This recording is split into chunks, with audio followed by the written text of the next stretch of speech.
Cina yakin bila disodori J10, Indonesia tak bakal menolaknya. Cina memang sudah mengembangkan industri pertahanannya dengan cukup sukses, di mana lahirnya J10 jadi tonggak penting. J10 merupakan pertanda bahwa Cina mampu membuat sendiri alutsista canggih yang bisa melaksanakan modern warfare. Sebelum lahirnya J10, Cina menggunakan jet tempur jebot macam J7, J8, dan J9.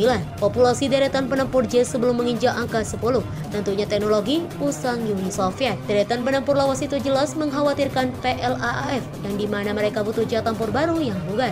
Untuk itu dimulailah program J10 pada tahun 1981, di mana Chengdu Aircraft Industry Group atau CAIG ditunjuk pemerintah Cina menangani program ini. Komandan PLAAF saat itu, Zhang Dingfa, meminta pada pemimpin Cina Deng Xiaoping untuk menyegerakan pemproduksi J10. Alasannya J10 sebagai tulang punggung PLAAF, di mana jumlahnya saat ini mencapai 548 unit. Sontak saja pemerintah Cina saat ini memberikan support penuh terhadap produksi hingga penjualan J10 ke luar negeri. Pakistan dipastikan membeli J10 dan calon kuat lainnya ialah Turki, menggantikan F-16 miliknya.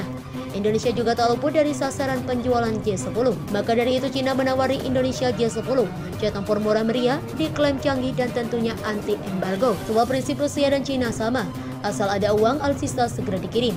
Bebas digunakan user untuk apa saja, tak perlu embel-embel HAM, layaknya buatan barat. Cina yakin bila Indonesia membeli J10 maka menambah kekuatan udara untuk bersaing dengan F-35 Singapura. Ambil contoh jika Indonesia mengimpor jet tempur J10, tampaknya juga bisa bersaing dengan jet tempur F-15 dan jet tempur siluman F-35 milik Angkatan Udara Singapura. Lapor 163.com, Kamis 17 Februari 2022. Cina bahkan siap memberi diskon gila ke Indonesia. Bila Indonesia membeli Rafale seharga 240 juta dolar AS, cuma dapat 1 unit.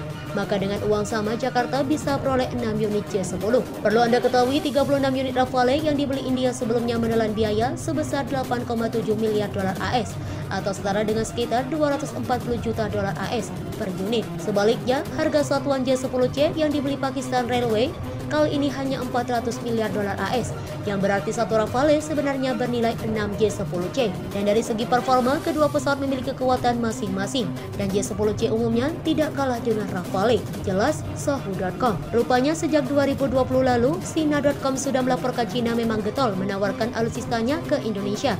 Hasilnya Indonesia memborong bermacam senjata dari Cina, dari rudal hingga MLRS. Apalagi Indonesia sebelumnya telah membeli rudal anti kapal C-802, roket self-propelled tipe 90B, Seaborne Rapid Fire Gun tipe 730, dan radar AF-902 dari Cina.